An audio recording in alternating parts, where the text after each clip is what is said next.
Hello students, बेटा हम पढ़ रहे थे चैप्टर वर्किंग ऑफ इंस्टीट्यूशन, जिसमें हमने पढ़ा था कि 13 अगस्त 1990 को सरकार ने एक ऑर्डर पास किया था जिसको हम गवर्नमेंट ऑर्डर भी कहते हैं और ऑफिस मेमोरेंडम भी कहते हैं।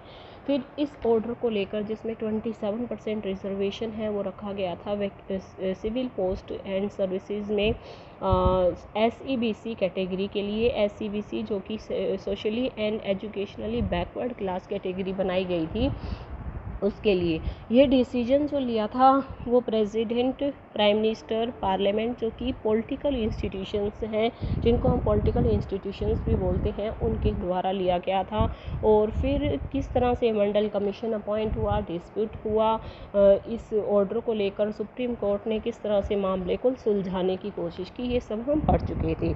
फिर हमने पढ़ा था need for political institution. Political institution यानी कि प्राइम मिनिस्टर पॉलिटिकल इंस्टीट्यूशन है, सिविल सर्वेंट्स हैं पॉलिटिकल इंस्टीट्यूशन है, सुप्रीम कोर्ट पॉलिटिकल इंस्टीट्यूशन है और पार्लियामेंट भी पॉलिटिकल इंस्टीट्यूशन है। फिर हमने पार्लियामेंट के बारे में पढ़ा था कि पार्लियामेंट की फंक्शन क्या है। लॉ मेकिंग अथॉरिटी है, फाइनल लॉ मेकिंग अथॉरिटी, पुराने लॉज को ख़त्म करना, नए लॉ को बनाना और कोई भी नया लॉ इम्प्लीमेंट करना। पार्लियामेंट के पास सारी पावर होती है, वो कंट्रोल करती है गवर्नमेंट पर। फिर सारी जो मनी होती है वो भी कंट्रोल करती है पार्लियामेंट। पार्लियामेंट है एक highest form of discussion and debate on public issues and national policy in any country. अभी हम डिस्कस करेंगे आज टू हाउस ऑफ पार्लियामेंट। आपको पता है पार्लियामेंट जो होता है, parliament consist president, Lok Sabha and Rajya Sabha.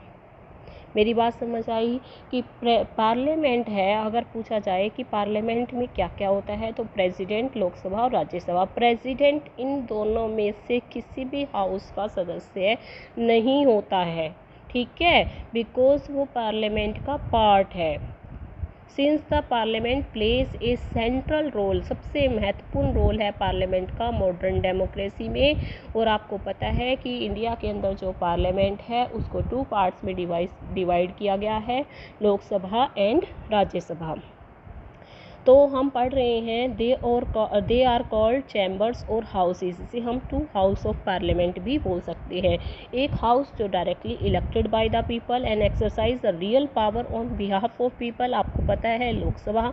और जो दूसरा हाउस होता है वो elected indirectly and perform some special function. Most common work for the second house is to look after the interest of various states, region और फेडरल यूनिट्स। हमारे country के अंदर पार्लियामेंट के कितने हाउस हैं? 2 हाउस है। 2 house are known as council of state, जिसको हम राज्यसभा कहते हैं, जिसको हम परमानेंट हाउस भी बोलते हैं, and the house of the people, जिसको हम टेम्पररी हाउस बोलते हैं, जो डिसॉल्व हो जाता है आफ्टर 5 ईयर, लोकसभा जिसको हम कहते हैं। मैंने आपसे नोट्स शेयर किए हैं जिसमें मैंने आपको बताया है कि राज्यसभा में वैसे तो कॉन्स्टिट्यूशन में लिखा हुआ है कि 250 मेंबर्स होने चाहिए, पर प्रेजेंटली 245 मेंबर्स हैं, जिसमें से 233 हैं वो कहाँ से चुने गए हैं? बाई विधानसभा, और 12 हैं वो कहाँ से नॉमिनेट किए गए हैं? अलग अलग फील्ड से, कल्चर, आर्ट, जो अलग अलग फील्ड से हैं वो चुने गए हैं प्रेसिडेंट के द्वारा, ठीक है। और करंटली कितने मेंबर्स हैं? 245। लोकसभा भी मैंने आपको शेयर किया है, वैसे होने तो चाहिए अकॉर्डिंग टू कॉन्स्टिट्यूशन 552, बट मैंने आपको बताया था करंटली 545 मेंबर्स हैं, जिसमें से 530 तो रिप्रेजेंट करते हैं स्टेट्स को, 20 मेंबर्स रिप्रेजेंट करते हैं यूनियन टेरिटरी को, और 2 मेंबर्स हैं जो नॉमिनेट होते हैं किसके द्वारा? प्रेसिडेंट के द्वारा, फ्रॉम एंग्लो इंडियन कम्युनिटी। ये बातें मैं सब आपको ग्रुप में शेयर कर चुकी हूँ। The president of India is a, ये बात मैंने अभी आपको बताई है कि प्रेसिडेंट ऑफ इंडिया पार्लियामेंट का पार्ट है। ही और she is not member of either of 2 house, दोनों हाउस में से किसी का मेंबर नहीं है। That is why all laws made in the house come into टू फोर्स। इसीलिए जो भी बिल कानून बनता है उसके ऊपर सिग्नेचर किसके होते हैं, प्रेसिडेंट के सिग्नेचर के बाद ही बिल है वो लॉ बनता है। You have read about the Indian parliament in the earlier classes, आपने पढ़ा होगा, तो आपने देखा होगा उसमें आपने लोकसभा राज्यसभा के मेंबर, जैसा कि मैंने आपको बता दिया, राज्यसभा में प्रेजेंटली 245 मेंबर हैं, लोकसभा में 545 मेंबर हैं। हु इलेक्ट द मेंबर्स, आपको बताया है मैंने कि लोकसभा के जो मेंबर हैं वो डायरेक्टली इलेक्टेड बाय पीपल और राज्यसभा के मेंबर्स हैं they are indirectly elected by people. Length of the term, मतलब लोकसभा के सदस्यों का कार्यकाल है वो 5 साल होता है, और आपको पता होना चाहिए कि राज्यसभा के सदस्यों का कार्यकाल है वो 6 साल होता है, राज्यसभा के सदस्यों का कार्यकाल। Can the house B dissolve, yes, Lok Sabha dissolve हो जाता है हर 5 साल में। आपको पता है इलेक्शन होते हैं, जनरल इलेक्शन होते हैं, तो लोकसभा डिसॉल्व हो जाता है। राज्यसभा के जो सदस्य हैं, कुछ सदस्य हैं वो 6 साल बाद रिटायर हो जाते हैं, उनकी जगह नए सदस्य अपॉइंट कर लिए जाते हैं, इसलिए राज्यसभा को परमानेंट हाउस कहा जाता है।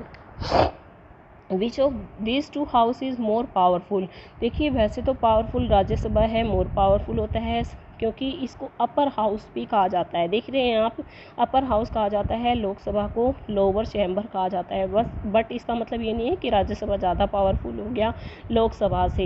ये तो हमारा मतलब कि कॉन्स्टिट्यूशन में एक लैंग्वेज लिखी हुई है, तो हम इसको लोअर हाउस अपर हाउस ऐसे कहते हैं, राज्यसभा को हम अपर हाउस कह रहे हैं, इसका मतलब ये नहीं कि राज्यसभा है वो बहुत ही मतलब कि पावरफुल है।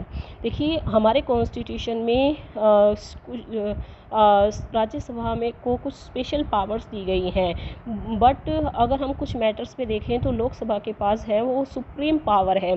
जैसे कोई भी ऑर्डिनरी लॉ है उसको पास करने के लिए दोनों हाउस का कंसेंट चाहिए, but if there is difference between two house, final decision किसका होगा, क्योंकि आपको पता है कि जो मेजॉरिटी है मेंबर्स की वो किसकी साइड है, लोकसभा की। 545 मेंबर्स होते हैं, जबकि राज्यसभा में मेंबर्स की संख्या कम होती है, तो डेफिनेटली लोकसभा का जो फाइनल डिसीजन है वो ही प्रिवेल होगा। फिर हम बात कर रहे हैं लोकसभा है उसके पास मनी मैटर्स में भी बहुत ज़्यादा पावर होती है। लोकसभा है मतलब मनी बिल पास जो किया जाता है वो लोकसभा के द्वारा ही सहमति से ही पास होता है। राज्यसभा की सहमति मानी जाती है, राज्यसभा के पास बिल भेजा जाता है, राज्यसभा उसको रिजेक्ट नहीं कर सकती। मतलब अगर मतलब वो कह रही है इसमें कुछ कमी है तो वो दोबारा विचार के लिए भेजा जाता है। 14 दिन से ज़्यादा डिले होने पर और अगर कोई मतलब 14 दिन से ज़्यादा उन्होंने अपने पास रख लिया और वापस नहीं भेजा तो लोकसभा में और may not accept this change, और कुछ चेंज को सजेस्ट किया है तो लोकसभा के ऊपर है कि वो इसको एक्सेप्ट करती है। अदरवाइज 14 दिन बाद वो नहीं भेजती है तो फिर वो बिल लोकसभा पास करवा देती है।